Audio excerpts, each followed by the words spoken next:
Hello friends, आपका बहुत बहुत स्वागत है हमारे चैनल सरकारी नौकरी में। जैसा कि आप स्क्रीन पर देख पा रहे हैं, इंडियन कॉन्स्टिट्यूशन जो अपना भारत का संविधान है, जिसमें भाग 5 संघ, जिसमें अध्याय 1 कार्यपालिका के बारे में बताया गया है, जिसमें राष्ट्रपति और उपराष्ट्रपति आते हैं। इसमें हम अनुच्छेद 58 के बारे में बात करेंगे इस वीडियो में, तो वीडियो के अंत तक जरूर बने रहें। जिनको 58 अनुच्छेद से पहले के सारे अनुच्छेद पढ़ने हैं, डिस्क्रिप्शन में भाई प्लेलिस्ट की पूरे की लिंक दे रखी है, जाके अच्छे से पढ़ें, नोट्स बनाएं और सारे इंपॉर्टेंट क्वेश्चन नोट कर लें। ठीक है, तो चलो चालू करते हैं अनुच्छेद 58। तो स्टार्ट करने से पहले चैनल पे नए भाई चैनल को सब्सक्राइब कर लेना और बेल आइकन दबा लेना, जिससे वीडियो का नोटिफिकेशन टाइम टू टाइम आपके पास पहुंचती रहे। तो अनुच्छेद 58 में राष्ट्रपति निर्वाचित होने के लिए शर्तें हैं कि राष्ट्रपति का चुनाव कौन लड़ सकता है। ठीक है ना, ये बताया गया है। तो राष्ट्रपति का चुनाव कौन कौन लड़ सकता है, देखो आपको मैंने बताया कि राष्ट्रपति का चुनाव किस तरह से होता है, निर्वाचन की प्रक्रिया बताई, उसके बाद आपको चुनाव का जो प्रोसेस है वो भी पूरा बताया। ठीक है ना, 56 में। उसके बाद अपन ने आगे पढ़ा तो 56 57 अपन ने पढ़े, जिसमें पदावधि के बारे में बताया। 57 में मैंने आपको जिस तरह से पुनर्निर्वाचन हो सकता है उस बारे में बताया। तो 58 में राष्ट्रपति के निर्वाचन का चुनाव कौन कौन, मतलब राष्ट्रपति जो चुनाव है कौन कौन लड़ सकता है, इस बारे में समझाया गया है। तो यदि कोई व्यक्ति राष्ट्रपति निर्वाचित होने का पात्र तभी होगा, क्या क्या कंडीशन है। पहली कंडीशन है भारत का नागरिक होना चाहिए। यदि भारत का नागरिक नहीं है तो फिर वो राष्ट्रपति का चुनाव नहीं लड़ सकता। दूसरा पॉइंट है 35 वर्ष की आयु पूरी कर चुका हो।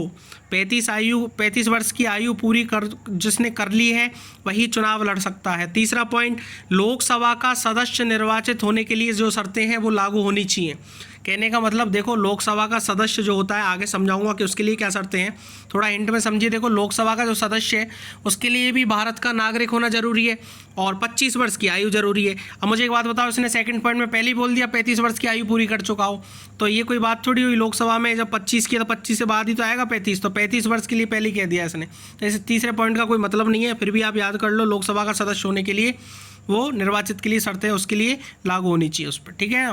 दूसरा पॉइंट अपन बात करें कि कोई व्यक्ति जो भारत सरकार के या किसी राज्य के सरकार के अधीन अथवा उक्त सरकारों में से किसी के नियंत्रण में किसी स्थानीय या अन्य प्राधिकारी के अधीन कोई लाभ का पद धारण करता है तो वह राष्ट्रपति निर्वाचित होने का पात्र नहीं होगा। ठीक है ना, इसका मतलब ये है कि यदि कोई व्यक्ति है जो अपने भारत सरकार के या किसी भी जिस राज्य में रहता है या फिर दूसरे राज्य सरकार के अधीन कोई भी जो सरकारी पद होते हैं उस पर काम नहीं करना चाहिए, लाभ का पद उसके पास नहीं होना चाहिए।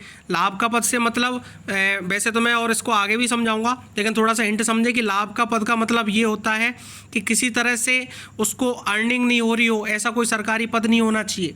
ठीक है ना, तो इस तरह से यदि वो है तो वो चुनाव नहीं लड़ पाएगा। यदि वो चुनाव लड़ना चाहता है तो पहले वो लाभ का पद छोड़े, उसके बाद चुनाव लड़े।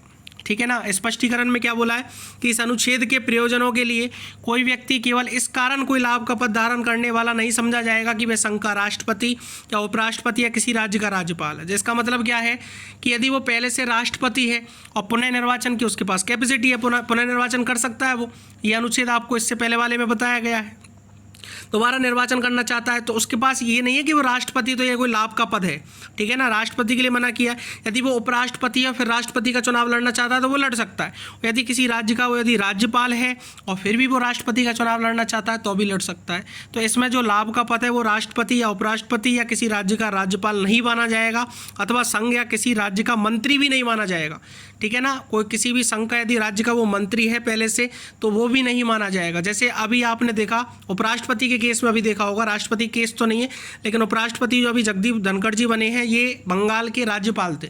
ठीक है ना, और फिर इनको उपराष्ट्रपति बनाया, तो वही कंडीशन राष्ट्रपति के साथ है, वही कंडीशन उपराष्ट्रपति के साथ भी होगी। ठीक है, तो इस तरह से कोई भी कंडीशन जो लाभ का पद है वो राष्ट्रपति, उपराष्ट्रपति या राज्य का राज्यपाल या किसी राज्य का मंत्री नहीं माना जाएगा। हाँ, ये है कि वो राष्ट्रपति जब घोषित हो जाता है, चुनाव जीत जाता है, राष्ट्रपति का पद ग्रहण कर लेता है, उसके बाद ये ऑटोमेटिक इन पदों से हट जाएगा।